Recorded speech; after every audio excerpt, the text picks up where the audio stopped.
Apocalypse de Jean, chapitre 9.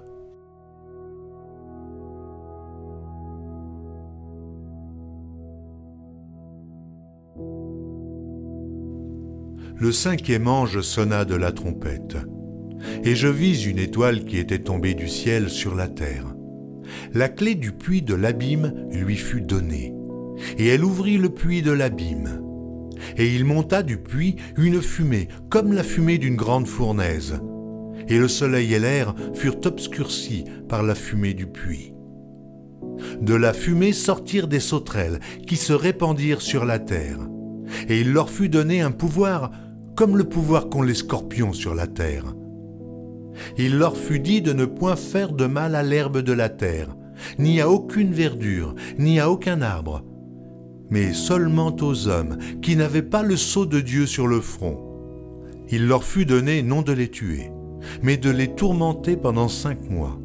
Et le tourment qu'elles causaient était comme le tourment que cause le scorpion quand il pique un homme. En ces jours-là, les hommes chercheront la mort, et ils ne la trouveront pas. Ils désireront mourir, et la mort fuira loin d'eux. Ces sauterelles ressemblaient à des chevaux préparés pour le combat. Il y avait sur leur tête comme des couronnes semblables à de l'or, et leurs visages étaient comme des visages d'hommes. Elles avaient des cheveux comme des cheveux de femmes, et leurs dents étaient comme des dents de lion.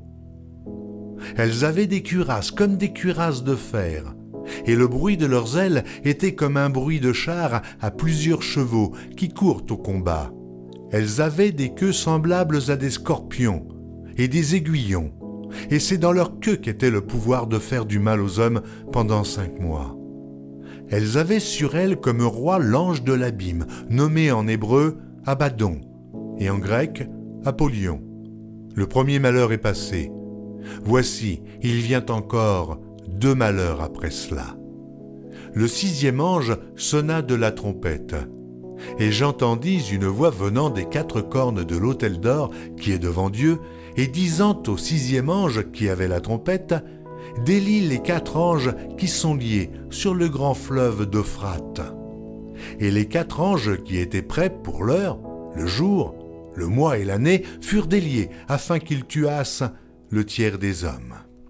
Le nombre des cavaliers de l'armée était 2 myriades de myriades, j'en entendis le nombre. Et ainsi je vis les chevaux dans la vision, et ceux qui les montaient, ayant des cuirasses couleur de feu, d'hyacinthe et de soufre. Les têtes des chevaux étaient comme des têtes de lions, et de leur bouche il sortait du feu, de la fumée et du soufre.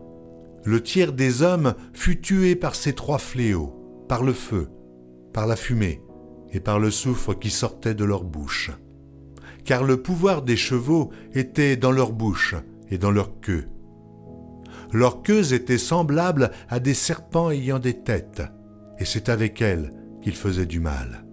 Les autres hommes qui ne furent pas tués par ces fléaux ne se repentirent pas des œuvres de leurs mains, de manière à ne point adorer les démons et les idoles d'or, d'argent, d'airain, de pierre et de bois, qui ne peuvent ni voir, ni entendre, ni marcher.